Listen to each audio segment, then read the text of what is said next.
Before Hyrule was once the traditional land of the Hylians, there was once a civilization living on top of a mountain. The civilization, forgotten in time, left its mark there, but it was not one that lived together with the rest of the ancient empire. The mountain of Eldin, situated in the Eldin province, named after Eldin the fire dragon, wasn't always the holy protector of this ancient sanctuary. Eldin was said to be the protector of the mountain by the golden goddesses and the goddess Hylia. Once the dragon was sent in, he found a large tribe of creatures living side by side. But these creatures also lived with the beings of the underworld. The Proto-Hylians and the creatures of darkness coexisted once with one another. This was the start of a peace treaty that lasted centuries, with the sides of good and evil working together. Throughout the Legend of Zelda series, we continue to find evidence of coexistence of worlds that do not exist otherwise if another one fails. Hyrule and Lorule, Hyrule and the Twilight Realm, Hyrule and Termina. All these realms coexisted, but cannot exist without the other.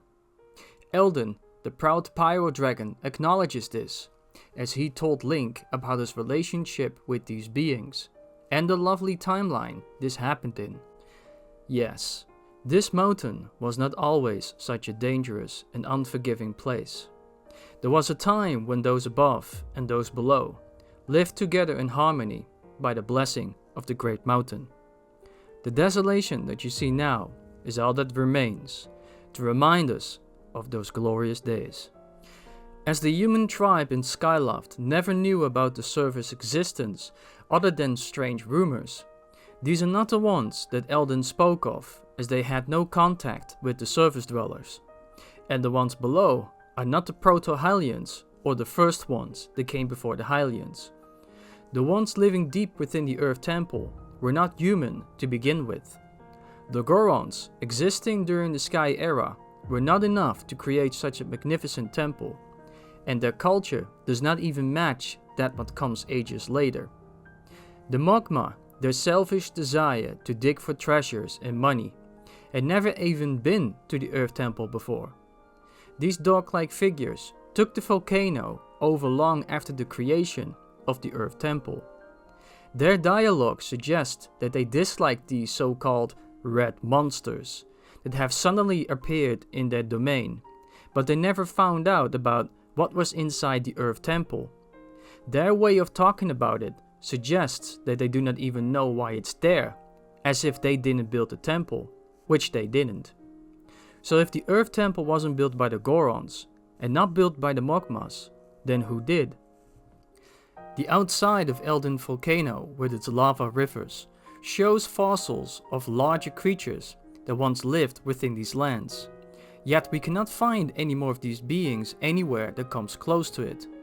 This means that these glorious beings died out long ago, for smaller critters to take its place. However, these monsters clearly influence the area and its culture in a historic way, as there are many dragon depictions all over the Earth Temple, with the door being the first to notice. The giant pyramidal structure of the entrance has a multitude of symbols, but the symbol on the wall might look like a large flame, but it is in fact the throne of Buddha, as he discovered samsara, or the cycle of life and birth. During my investigation of the temple, I noticed that Groose has a very similar symbol on his pants, as it shows a plant growing upward. Groose, the rival of Link during the game, has red hair, the trait that marked the Gerudo tribe. This might just be a total coinkydink, but I spoke about this topic before in my Spirit Temple video. The plant-like symbol can be found multiple times within the Earth Temple, which means that it is just not a small detail to look over. It was planted there for the players to find and see, and who knows even connect. See what I did there? The structure of the temple, in my opinion at least after investigating its design, has a very similar construct to the Hindu temples, as they are stylish going upwards in a tower-like manner. The one that I think it is inspired from was the Meenakshi Amman temple located in Madurai. This temple was built in the 6th century but after lots of historic events it got destroyed, only for it to be rebuilt again in the 16th century. The temple has the influence of multiple cultures, as there are many different animal carvings and statues that could be related to the first people. Statues of animals and monsters, colorful walls and edges, but what can we actually make out of it? The first room of the Earth Temple shows a lot of details and design. The pathway, blue colored scales of a snake, statues of elephants standing tall greeting the player.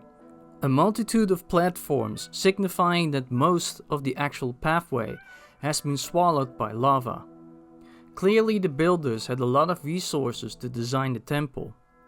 The entrance room has the walk bridge that I spoke of early in the video and into my community tabs, with a large tremendous red-faced creature and a crown on top of its head. This bridge entrance is incredibly interesting.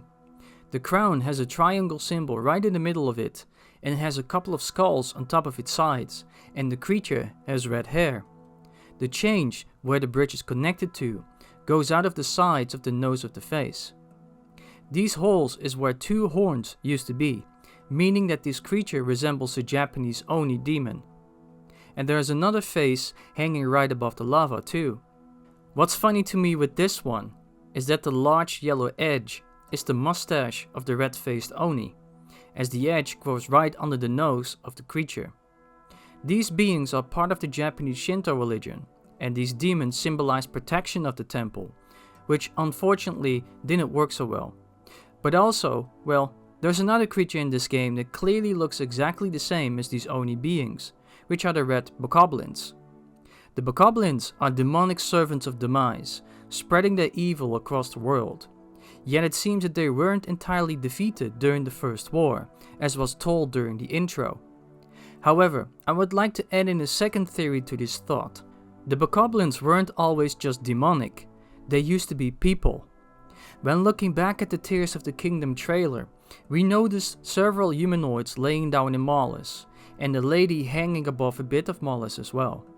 This could imply that it is possible for humans to become demons, as in turning into bokoblins or moblins, and it could finally explain where these creatures actually came from. These particular Oni reference in the temple can also be a reference to the Tengu, Japanese mountain goblins that play tricks on people, but have the form of demise, as demise looks more like the Akuma demon, which we in the Western world called, Further into the Earth Temple, we encounter a large face sculpture in lava, which seems to have 3 eyes. Link has to destroy the statue to continue on, but first he has to battle my favorite enemy, a Lizalfos. The Lizalfos in The Legend of Zelda Skyward Sword have shield-like gauntlets that they use during battles. In my opinion, this was most likely the first design that inspired the arm from The Legend of Zelda Tears to the Kingdom. And as Breath of the Wild has a ton of Skyward Sword references, this most likely will have some sort of Easter egg like return, because I don't find it a coincidence that the Lizalfos happens to have an iron arm as well. After killing the reptile and blowing the statue up and rolling around the area on the eyeball of the statue, we encounter a new room with 2 more Lizalfos. This room, which is a small mini-boss room, has 2 Lizalfos ready to fight Link. But the walls seem to have a new statue of a creature that we saw in the larger room earlier, with again a crown with a triangle shape in the middle, gremlin-like ears, which I will get back to soon, 3 eyes, has apparent clothing on with a belt, fangs on each side of the mouth, and his hands are in a certain shape. The details of this statue are amazing to me, because it tells a bigger picture of the temple's design, as we are in an Earth Temple clearly talking about demonic forces. The shape of the hands has a name in Buddhism called Virtarka Mudra, which is a position of Buddha, and here the creature is trying to inspire and pass on its knowledge to its students, which is clearly in this case Link. As the fangs on the mouth give away that this is another demonic entity, the ears, however, made me think of the movie Gremlins. A gremlin was inspired by a different creature in Chinese mythology called a Mogwai. Mogwai literally means monster or evil spirit or demon, which in this context makes perfect sense, but there's more. The mo part in the word derived from the Sanskrit Mara, which means evil beings, but in Hinduism and Buddhism, Mara determines the fates of death and desire, and it brings people to an unending cycle of reincarnation and suffering, which is a pretty interesting theme. Sounds familiar, doesn't it? But when I tried to find more about this demonic entity called Mara, I found pictures that doesn't match the ears, but does match the color of the demon, the large crown on top of its head, and the skulls attached to it that we saw above the bridge. There is, though, another entity that looks very similar to this creature as well. This creature is called Barong, which you could technically see as a demonic lion. This creature is worshipped in Bali, Indonesia, and is used in dancing rituals. This entity is the king of ghosts, and an actual good deity. This deity has an opposite deity called Rangda, which is the demon queen, and they battle each other constantly. Rangda was in the incarnation of a dark witch called Kalung Arang. This witch was once a widow that mastered the dark magic arts of black magic, who destroyed entire villages. She had a daughter once called Ratna Mangali, but this daughter was not able to find a husband, as everyone was scared of her mother and her dark arts. Her mother became angry at the men for not wanting her daughter, so she went to another village and kidnapped a young girl. This girl was eventually sent to a temple to be killed and sacrificed to the goddess Durga. Because of this, a giant flood appeared and destroyed a lot of things. But then, a king who heard of what was happening sent one of his disciples to marry the daughter of the witch. This was eventually celebrated for 7 days and 7 nights, until the disciple found the magic spell book of the witch. The disciple gave it to the king, and after the witch finding out about the book, she went mad and fought against the disciple. Because Durga wasn't able to help her this time as she lost the book, she lost the battle and everyone was saved from her grasp. A very cool and interesting legend, but what does this have to do with the room itself? Well, the man that married the daughter, or the disciple if you will, could be Link, and Barong, the good deity, is seen as a lion-like deity. Now look again in the room, there are lion statues holding down the pillars. What do you think about all this? Share that in the comments, I would love to see what you think. Hi, this is real quick, but I would love for you guys to subscribe because the channel has been dying down a little bit. Mostly maybe because of myself not uploading for a while now. But I would appreciate you guys for subscribing to the channel so I can stay doing this if you like the content that I produce. And also for all my supporters that are still comment on my channel, placing comments on the channel and trying to support me and everything. I appreciate your help. It's awesome. It's cool that I can see your comments because I always try to respond to you guys as much as I can, or just I put a heart on your comments so I've seen it, and sometimes I can't see it because then I'm busy doing other stuff. So yeah, I appreciate the help. Thank you all for stopping by. I know this was real quickly, but you have to tell your audience to subscribe, otherwise they just won't do it. So like, share, do the bell thing.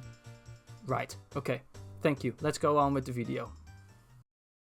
More animals, however, can be found in this temple that resemble all sorts of symbolisms. The elephant statues, which could have a connection with Varuta, the divine beast in Breath of the Wild, as elephants are sacred creatures within Buddhism, especially white elephants, as these were given to kings and noblemen in real life if found. Blue snakes were also present on the sun chakra doors of the temple on each side, and as many pathways throughout the temple on the ground, and somehow they seem to be swimming in the lava for a Link to walk on them like platforms. I do have a theory, however, for why these snakes are in the lava, and here is what I think. In Buddhism, there is a fluid that only the gods may drink, and these gods get the power of immortality because of it. The color of the lava resembles nectar, or honey if you will, and it is the fluid that these snakes drink.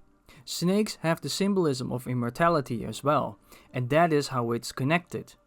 In Greek mythology, there's an exact same similar drink called ambrosia, the drink of the gods.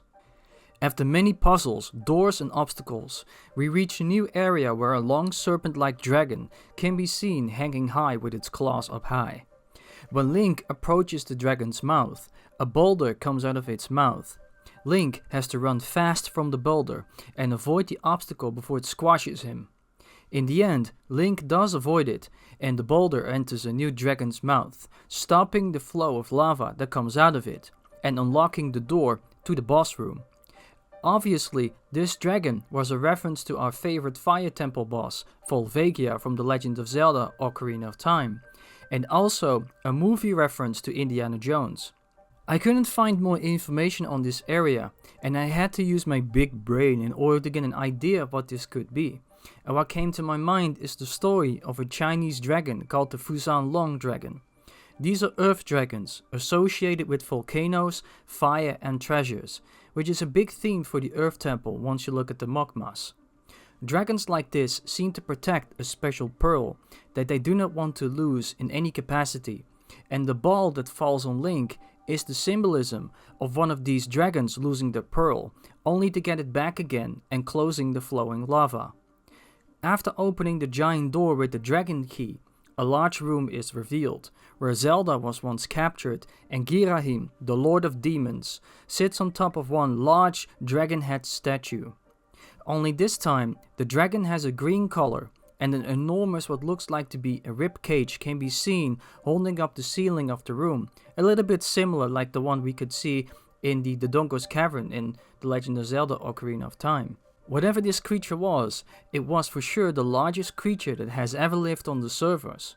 And it is here that we fight the boss of the Earth Temple, Scaldera, the Pyroclastic Fiend, which is a very mediocre boss to me.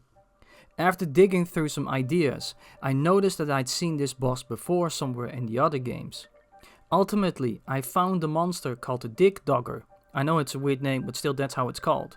The boss of level 5 in the original The Legend of Zelda game, and Oracle of Seasons within the Unicorn's Cave. The difference between Scaldera and the others, however, are that it sucks up bombs just like how the Dodongo boss fight was fought in The Legend of Zelda Ocarina of Time. And the Dig Dogger multiplies itself into tiny versions of itself the more it gets hit.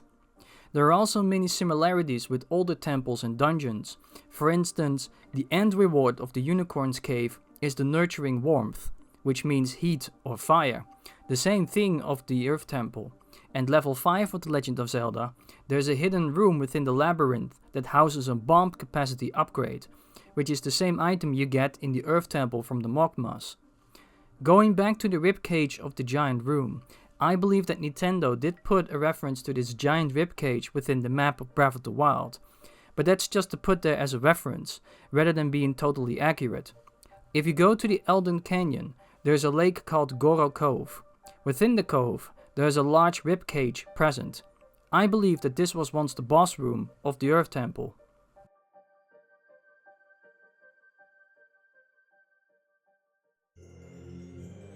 In conclusion, who built the Earth Temple? Well, it weren't the Gorons. It's certainly not the Mogma, as they have no idea what this place even is about, which leaves us with only one option left. The first people, or the Proto-Hylians, are the ones that came close to the origin of the Earth Temple, but not a lot of evidence to support this claim. The swirl symbol that we connect with the Zonai is definitely here, and so are the animal totems, especially dragons, which was another symbol for the Zonai. The Zonai warriors having an identical helmet to the Dark Demon King Ganon, with the helmet having the same red hair that Ganon used to have, could imply that this temple was the origin of their existence. Groose, another person with red hair, a red gem in the middle of his chest, which is an important signature of the royal family of the Gerudo tribe, as their armor always had a red gem in the middle of it, could have been the ancestor of all the Gerudo, which means also the ancestor of all the Zonai. The first people and the Zonai once upon a time lived together in harmony, as Elden has told us this, and they built the entire Earth Temple together. But then, the Zonai went the wrong way in life, and tried to take power over anything else, abiding their culture to power only. This is when they decided to only worship the boar, which was Ganon. They became the demons that we see portrayed in the Earth Temple, and it would explain their disappearance. It would also explain the two different cultures living side by side, living in early Hyrule before the great Gerudo thief appeared. The Proto-Hylians and the Zonai that lived together crossbred with each other, creating the two different races we know of today. The Gerudo tribe that cannot hear the goddesses, as they abandoned them when they took the path of power, which would explain why Ganondorf was Gerudo in the first place, and their ancestors being the Zonai, and the magical favored Hylians, being the ones close to the Golden Ones. I would like to thank everyone for listening and watching for so long, but we aren't done yet obviously with this series, as Skyward Sword has a lot more temples to go through. Skyward Sword has another fire temple called the Fire Sanctuary, and we will explore that one in the next video. So I will see you all in the next one. Thank you all for watching again. I'll see you later.